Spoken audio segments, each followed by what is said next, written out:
What's up, everyone? Welcome to this day in Philly sports history for December 17th, 2024. I'm your host, Jim Montgomery. Welcome to a Tuesday edition of the podcast. It is Tuesday. That means it's time for a little motivation / positivity. And this one today is more of a PSA than anything. And that's just breathe. The holidays, this whole season, the whole leading up between Thanksgiving and basically New Year's, it's stressful. And there's no way around it. And it shouldn't be. And I think a lot of it we bring on ourselves and trying to do this, trying to do that. And honestly, anytime you bring family into it, it's especially folks you don't see maybe on a regular basis, things get stressful. So just take a moment and breathe. And try to enjoy the little things, especially if you have kids. And it's easy to get caught up in the shopping and the planning and what are we going to make for food? Who's going to bring what? Who's going where? What time? Whose house? All of that. But just take a minute to just breathe and appreciate the little things. And whether that is the elves or watching a Christmas movie or whatever your tradition may be, going to look at lights or making cookies, anything. Just take a moment and enjoy it, because some of my best memories are for the holidays. And looking back on it now, thank you, Mom and Dad, if you're out there listening, because obviously it is stressful. And to know that despite all the stress, like those are still some of my best memories, and hanging out with family and seeing my grandmothers and grandparents and cousins and whatever. Just take a moment to enjoy it, because it is extremely stressful. So try to take a step back and smell the poinsettias or the pine, whatever you want to do, and do something. And if you don't have those traditions, make it. I'm excited. This year we're going back down to Christmas Village in Center City. It's something my wife and I did long before we had kids. We found out we were getting our dog one of the days we were down there. We met Swoop one day. Always a good time, and excited to actually, now that the kids are older, to go back and do that. So take the time to do something fun, enjoy it, make those memories, and don't let the stress and the hustle and bustle get to you. Ask for help if you need it, whether it's from a family member or if you're that stressed or if you're down. Go talk to someone, but try to take some joy and take a moment to actually enjoy it, because it is going to be gone before you know it. And as stressful as it is, it's a fun time of the year. So don't let the hustle and bustle and the stress get to you. Take a moment and do something fun, create a memory, and just enjoy the season. So hopefully, as we go through this little final sprint to Christmas, New Year's, Hanukkah, Kwanzaa, whatever it is you celebrate, take a moment to just enjoy it, because it is fun. And hopefully that'll get you through your week. And that is today's Tuesday motivation / positivity. All right, some quick housekeeping notes. Be sure to follow me on social media, Jimbo_Mont on Twitter and TikTok.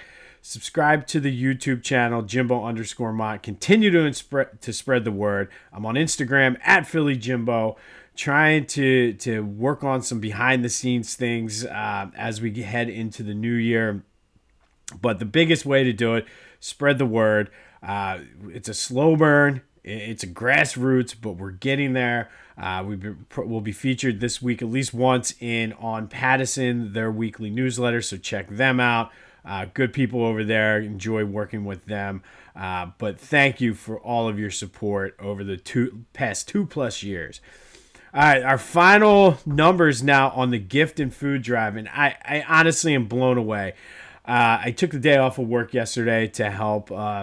I didn't let my spouse sleep in because she had to work. I know that was the 25 days of kindness yesterday. But I took the half day, and then it turned into a full day to help out with just getting some things done. But I was able to get over to the Matty Ann Dixon Community Cupboard, and I was able to drop off our donations, and it blew my mind. So I've been telling you about the $500 that we've done for the gift cards. We were able to donate 242 pounds worth of food and supplies, which is just outstanding. And it's they were floored, they were blown away.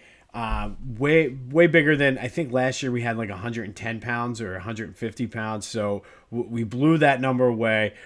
We did $200 in gift cards. We did 500. So thank you for anybody who donated. I truly appreciate it. They truly appreciate it. And I cannot wait now for next year to kind of just blow those numbers out of the water. So thank you so much for all your support. I truly appreciate it. And we definitely made some holiday magic happen for folks in our neighborhoods, our friends and neighbors. So thank you from the bottom of my heart. I truly appreciate it. And it is so good. And just if you do follow me on Facebook or any of the social media, I will say I posted that picture, not necessarily for the kudos or anything like that. I posted a picture of me and Jamie, who is our volunteer coordinator over there. And I did it just to kind of show for all of you that did donate, just so you can see just the joy and the happiness. So again, thank you. I truly appreciate it. And then sticking with the 25 Days of Kindness theme as we head toward Christmas, today's an easy one. Talking about the hustle and bustle, people are out shopping, going to pick up food, whatever it is. Go out of your way to compliment one of your service workers' bosses. So if somebody gives you good service at Starbucks, find out who the manager is and compliment there. Or if your checker at Target was extremely nice, or somebody helped you find something in the store, go to the manager and thank them. It really does mean a lot, especially in this time when, as someone who worked in retail for years during the holiday season, it's go time and it's stressful. So it does make a difference as somebody who's been on both ends of it, as both an employee and as a manager, to hear that because it's very easy for customer service workers to really get stressed out and just be not happy because of just everybody trying to get their stuff. So take the time to go give them a positive feedback, and trust me, it does. From somebody who's done it on both ends, it does work both ways. So let's go. Final sprint toward the holiday season, but let's go spread some more joy. Food drive's over, but we can still make some people's holiday seasons happen. All right. Sixers did win a game last night against the Hornets, 121-108. Tyrese had 40. Paul George had 33. Those two look good, but it's the Hornets. And I looked it up. It's only been 3 times, but it seems like they've played the Hornets a lot this year. But good win for them. Who knows where it's going from here. They have the Hornets, again, surprise, this Friday at home. The word on Joe is that he's going to be reevaluated in a week, so he will not play on Friday. And who knows what's going to happen. Maybe he's going to wear a mask. The good thing is they didn't have many games scheduled during this time frame, so maybe we might catch a break. Maybe it's wishful thinking on my part. We'll see. McCain is going to need surgery. They won't know the extent of the injury, I guess, until they go in and see. I guess in theory, if it's not a full tear, he could come back at some point this year. As the days go on, though, I'm moving more and more toward the just shut it down, tank for a draft pick, and maybe you can catch lightning in a bottle the way the Spurs did. But good win for the Sixers, 121-108. Maxime Paul George kind of led the way and looked good doing so. And Tyrese really has been, other than maybe McCain, one of the lone bright spots for this team. I told you about these yesterday. These things are phenomenal. Everybody I show them to are like, holy crap. Go to Philly Goat, check out the Bird Wing sneakers, and I mean, they're just phenomenal. It's the old school Kelly Green helmet with the wings on, kind of Chuck Taylor-esque, and honestly, if they're half as comfortable as the canvas loafers, they're going to be the real deal. So go check them out. They have all kinds of Saquon Barkley shirts. You want to show your dissatisfaction with the Sixers, still not too late to donate to charity. You want to help out this, some vets, buy some John Kruk gear. All of that is available on their website, phillygoat.com. Use the promo code Jim Montgomery to take 10% off your order. And be sure to check out my boys over at the Clashing Conferences. Their sports fan network is doing big things, good things over there. So go check them out wherever you get your podcasts, as well as on YouTube. All right, let's week 15 is done. And let's kind of put the bow on that as we always do on a Tuesday. But let's start with a recap of yesterday's question of the day. I asked you, who was the GOAT of the game? Not surprisingly, 65% of you said it was Jalen. I 100% agree. Thank you, as always, for participating in the question today. There'll be another one here in a minute. But more on Jalen, and I think what shocked me is still the amount of people who are saying, well, I need to see it more consistently. I need to do this. And I feel as though it's not as though Jalen forgot how to pass or Jalen doesn't have it anymore. It's just the way the game plan is. And I think coincidentally, they were playing teams that were poor against the run, and that's why they were relying on Saquon so heavily the past few weeks. But then I think that all of the noise that came out of the NovaCare complex, as well as the timing of the Pittsburgh game, who has a stout run defense, I think it was just the perfect storm. And hopefully now it kind of puts those critics and those naysayers kind of to bed, because it's not, they can beat you in the air. They can beat you on the ground. It's one of those things. You need to choose and pick who you want to stop. So I thought that was good. One of the things I didn't get to yesterday and wanted to talk about was, and I jotted this in my phone at the game, was after the Jalen's fumble and the turnover, he's been taking care of the ball, but I think something, I don't want to say snap, but something clicked after that. It was kind of like the pressure of not having the turnovers or whatever it was, sort of like, okay, you can relax now. You turn the ball over, and it could have gone the other way. But I feel like after that fumble, that's when things sort of turned around for Jalen and the offense. You got to love the personality that's starting to come out in him. Walked into his press conference after the game and said, "Is that what y'all wanted to see?" I really, really like that. So we'll kind of go with it. I hope to see more of that out of Jalen. We're so used to having these plain sort of robotic quarterbacks in press conferences, even going back to Donovan, where it was whatever the company wanted them to say. So it's refreshing to kind of start seeing some of that personality and really having some fun in the press conference. Some final things on the game, though. The Steelers only had 2 drives, and I'm seeing a lot of Steelers fans saying, oh, the missed penalties, oh, the this, and oh, the that. And sure, there should have been a penalty. It should have been offsetting penalties when the fight happened in the end zone. Okay, I mean, is that going to change the game? No. The Jalen Carter head slap penalty was ticky-tack like it could have been, depending on, I guess, how you look at it. Could have given the Steelers the ball back, but would it have made a difference? I mean, those are the 2 penalties that the Steelers fans are crying about, and they had the ball for 2 drives in the second half. The Eagles got the ball back with 10 minutes left, 10 minutes and what was it, 29 seconds. The Steelers didn't get the ball back. That was a total domination. So even if those penalties did go the other way, no, like you got thoroughly dominated in that game. So I don't want to hear it. But going back to the Jalen Carter incident, I woke up yesterday and saw a lot of and I didn't want to comment it on the podcast yesterday just because I didn't know enough about it.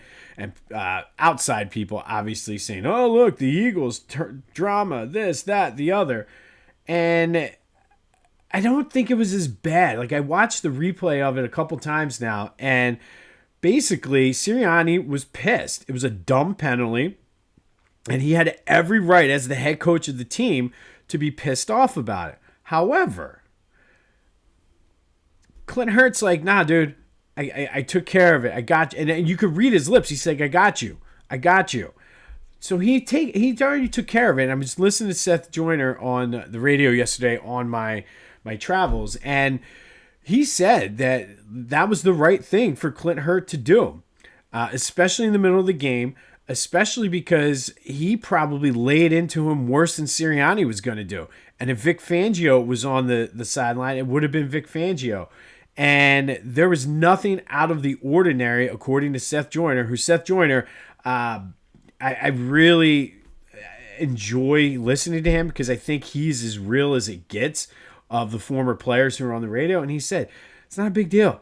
And Sirianni probably laid into him after the game, and that's fine. He was like, but in the game, Clint Hurt took care of it. And that's all he was saying. And it wasn't that they were trying to fight or anything like that. If you read Clint Hurt's lips, he said, I got you, coach. I got you. I got you. And I think, again, everybody's so quick to pounce on something that Sirianni does. It's crazy. But like I said, I think it's much ado about nothing. Everybody, like, for some reason, the Eagles, and we need another Super Bowl just to kind of be able to be those fans. But, like, everybody wants to see our downfall. And it's like, it's awesome, but I need one more Super Bowl, and I'll be happy with that. And bring it on. Looking ahead to next week, Eagles open as a 3-point favorite. 3-game sprint here toward the end of the season. Lions are banged up, and I heard a stat this morning that we need the Lions and the Vikings both to lose another game. They play each other the last game of the season, but Minnesota has the inside track to the 1 seed if they were to win out and the Eagles were to win out. So we got to do a little bit of scoreboard watching to get that 1 seed, get the bye, and a home playoff game. But 3-point favorites opening right now, going down to D.C. next week. But it does lead me to today's question of the day. All the stuff that Sirianni has been through, some of it has been self-inflicted. You're not hearing a ton of talk about him getting any consideration for being the coach of the year.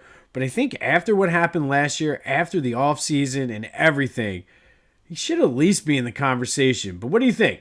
Should Nick Sirianni be in the coach of the year consideration? 267-495-8531. That's the Back to the Future voice and text line. I don't understand. All the man does is just win. He's navigated them through some difficult times.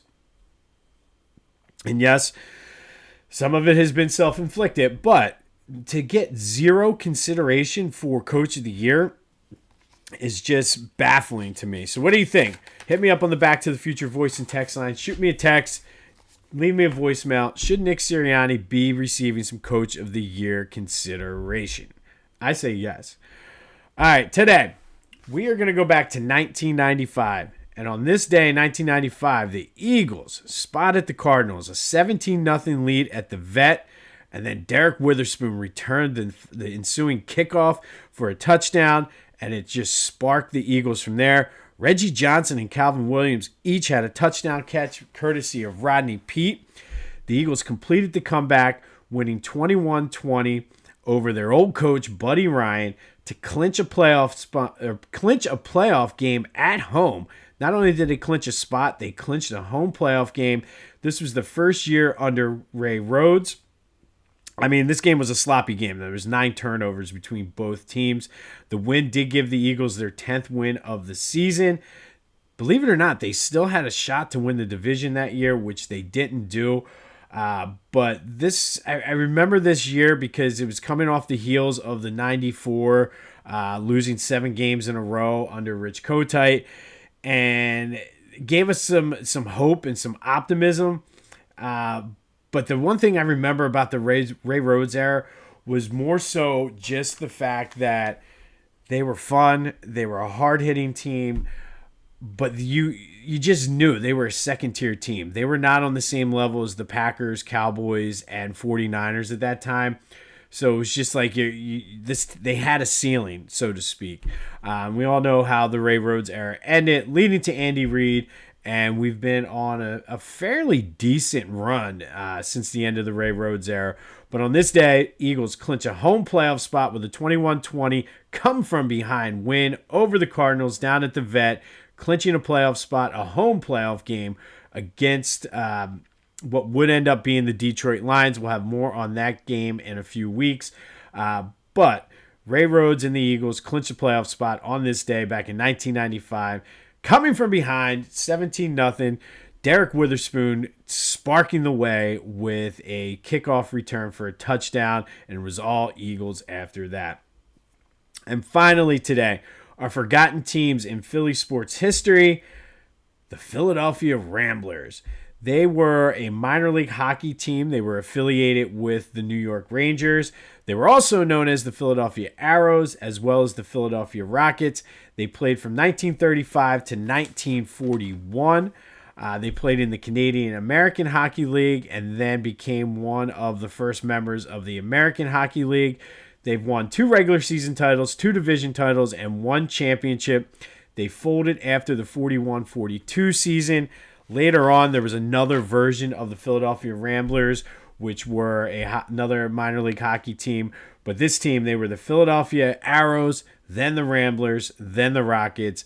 They were the AHL affiliate of the New York Rangers for years, playing in Philadelphia, and they are today's forgotten Philadelphia sports team. Not to be confused with the other Philadelphia Ramblers. And I think there was another Philadelphia Ramblers that was, I forget what sport. It was like a weird random team. But the Philadelphia Ramblers from 1935 to 1941 were a minor league hockey team that played in Philly long before we had the Flyers. On this day in 1995, Eagles beat the Cardinals 21-20, erasing a 17-0 deficit to clinch a home playoff game in Ray Rhodes' first year as Eagles head coach.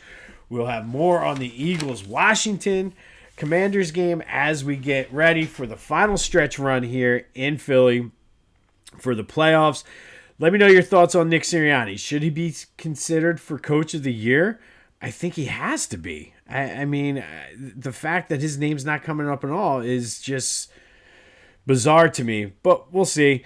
We'll also have more on the Sixers and Flyers as the week goes on. Be sure to go check out those shoes at Philly Goat, though. You won't be disappointed. Man, those things are hot. Like, I cannot wait till my pair comes in. But thank you again for all of your support during our gift and food drive. 242 pounds of food and supplies, as well as $500 in gift cards. I am forever grateful. Thank you so much. I truly, truly appreciate it. And remember, through the stress of the holidays, take a minute to breathe, relax, and soak it all in and just enjoy what's happening. And don't let the hustle and bustle. And if you do need to talk to someone, talk to someone. If you need help getting connected, hit me up. I will be more than happy to get you into the right spots. But this should be a joyful and happy season. So let's keep it that way. Let's make it that way and go make someone's day today and go compliment their boss on a job well done. Trust me, it makes a world of difference. This has been This Day in Philly Sports History for December 17th, 2024. My name is Jim Montgomery. Go have yourselves a Tuesday. And until next time, I'll see you when I see you.